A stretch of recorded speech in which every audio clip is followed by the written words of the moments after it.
social inequality, social stratification lesson. In that we studied about social inequality, how inequality is seen in our society. And the next one is education and inequality.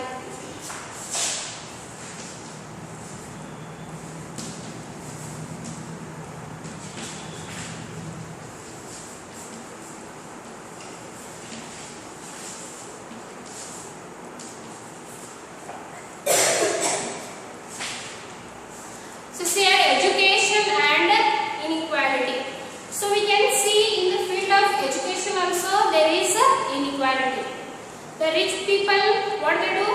They send their children to very big schools where more fees is there, where more facilities are there and all. And the poor children, there what happens? They get deprived of these all facilities. So the government, what it has done, it has given free education to the poor children. Understood? Why? Because due to education only they can improve in their life. If there is no education for the people, at that time what will happen? They will be illiterate, and illiteracy, it will affect the development of our country. So the government of what it has done, it has done many efforts to remove this educational inequality. Understood? Even the poor children also, they should get that equal education which the rich student gets. So for that purpose, what happened? Many laws, many rules have been amended. So see here, education is a special structure that brings in equal opportunities, openings and social justice in human life. This means that the government should provide equal opportunity to all children. So here it is, educationally which brings many facilities, which brings the opportunities to the children so that they can improve their life. So here the government, what it has done a lot efforts to give equal opportunities to all the children. The social justice aspect of education can be seen in the directive policies and the preamble of the Constitution of India. Under Article 39, it is said that providing social justice and people welfare is the duty of the state government. So here, these articles are very important regarding your exams. Why? Because they ask 1 mark questions or multiple choice and all. So here, under Article 39, social justice and people welfare. So social justice means in society justice should be there. Means in society this inequality should not exist. And also welfare of the people. It is the duty of the government to look after that all. But after the 86th amendment to the Constitution, Article 21A says free and compulsory education to all children between 6 and 14 years is fundamental right of the children. See here, after 86th amendment in the Constitution, amendment means to bring changes in the articles or in the Constitution, that is only known as amendment. So in 86th amendment, that is 21, Article 21A, what it says? Free and compulsory education to the children between 6 and 14 years. It is the fundamental right of the children. So many a times they have asked this question. What does Article 21A says? If for 1 mark they have asked and also for multiple choice. You have tried to answer that free and compulsory education to the children from 6 to 14 years. That is the fundamental right of children. Next, Article 45 says all children under 14 years should be provided with free and compulsory education. See, what does Article 45 says? The children below 14 years, they should be given free and compulsory education. Article 45 says. But Article 21A says 6 to 14 years. That much only is the difference.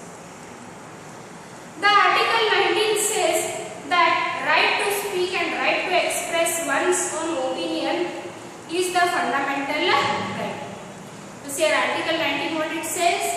Right to speak and right to express one's opinion. It is also the fundamental right. Similarly, it is the duty of the Constitution to protect the welfare of the opportunity-less minority children. So here see Article 29 provides for the protection of cultural rights of the minorities, whereas Article 30 provides for the establishment of minority educational institutions. So here it is the duty of the Constitution to protect the interests of the minorities. Minorities means the people of that caste or of that religion which are very less in number. So it is their duty to protect their culture.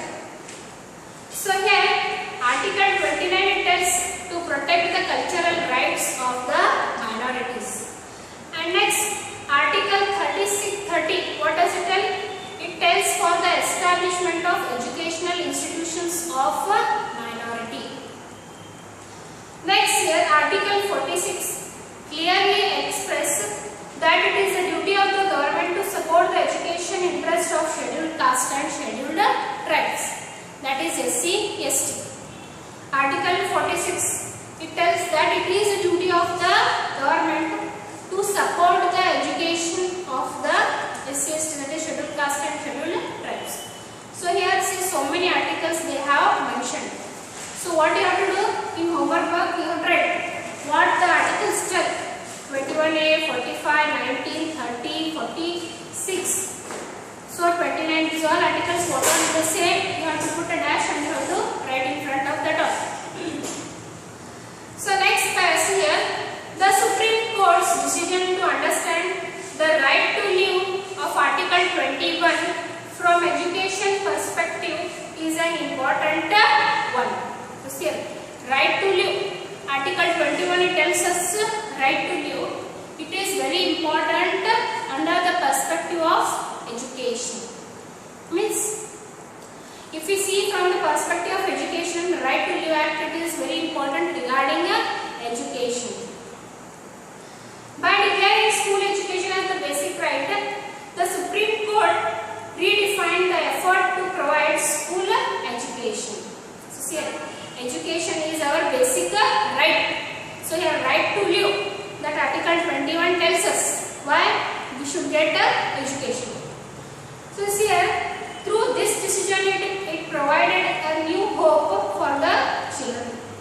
The Supreme Court of India in the judgment in the case of Unnikrishnan versus Andhra Pradesh clearly said that under Article 21A, getting free and compulsory education by all children between the age of 6 and 14 years is the fundamental right of the children.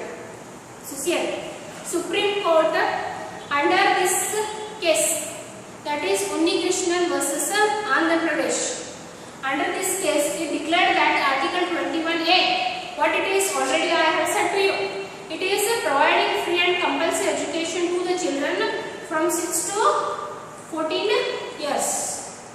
So that should be a fundamental right of the children. Means it is a right of that child to get free and compulsory education.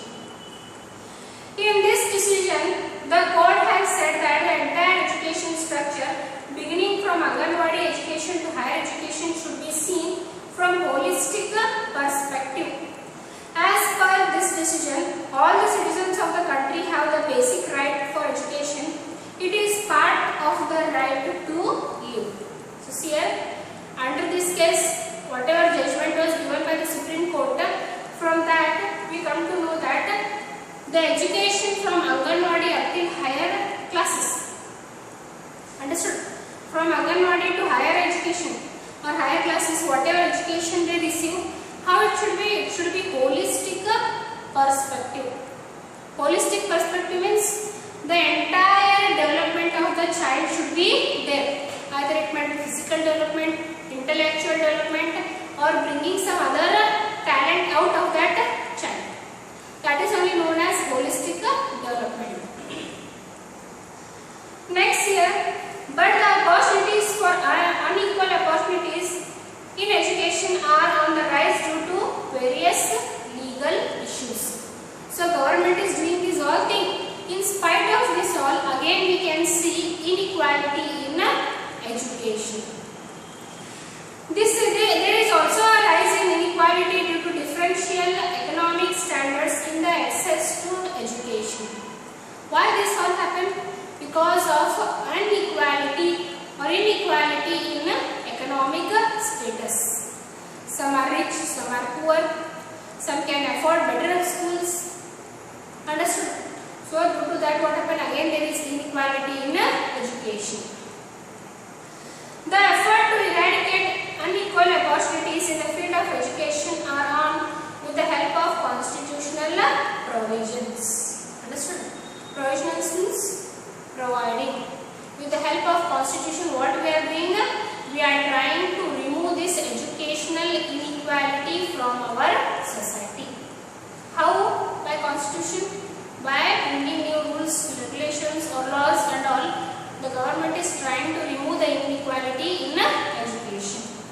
So next is gender inequality.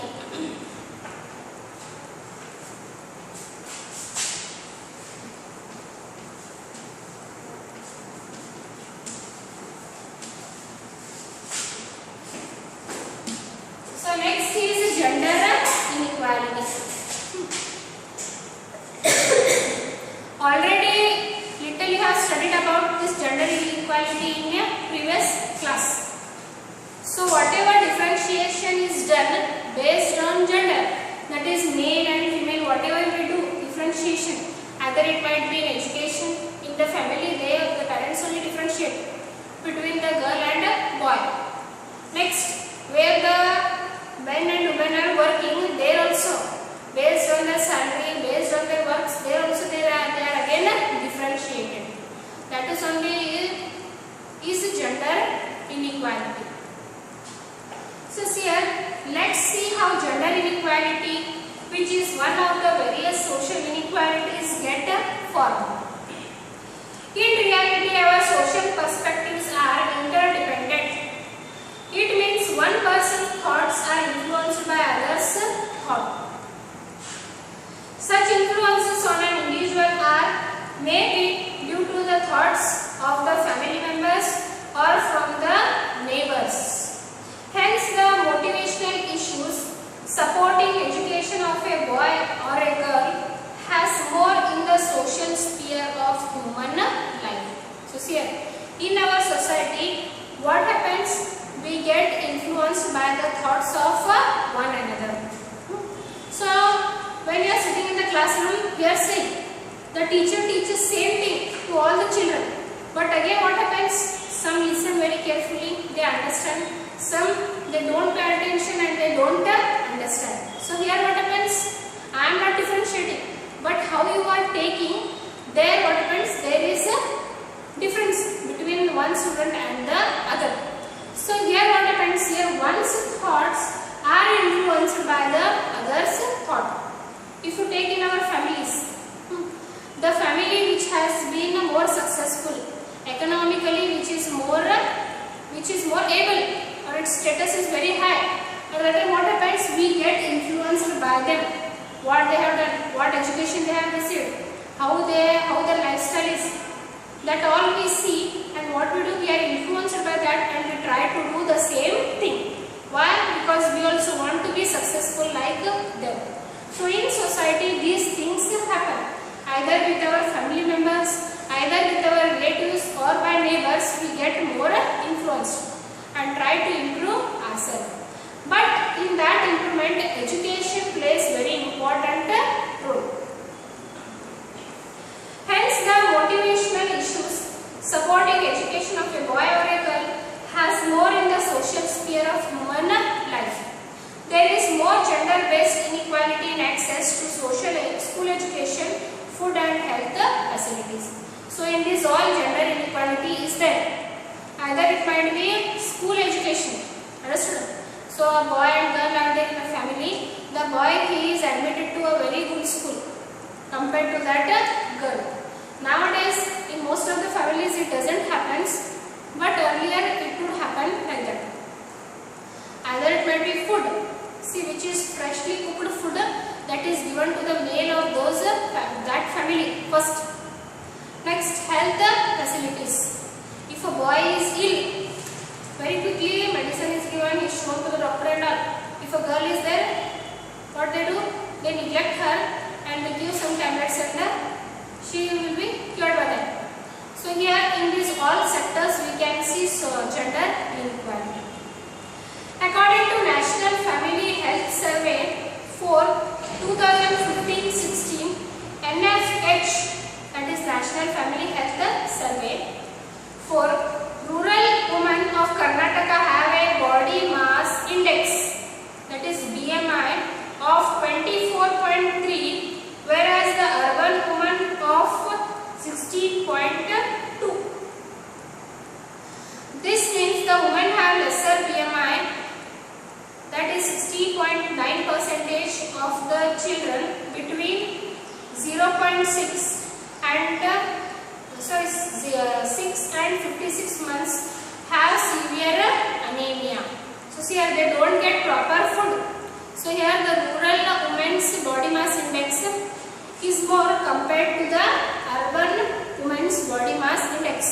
And also the children from 6 months to 56 months. 56 months means how much it might be? It might be up to 4 years. 4 to 5 years. There what happened, the children they suffer from anemia. So 45.2% of the pregnant women suffer from anemia. So see here the pregnant women they suffer from anemia. So when they give birth to the children, those children also suffer from anemia. Why? Because they don't get proper food to eat. In this scenario, the development should include the food and nutrition security to the women and children. So here development should be how? What kind of food should be given? Nutritious food should be given to those women or those pregnant women so that they should not suffer from anemia.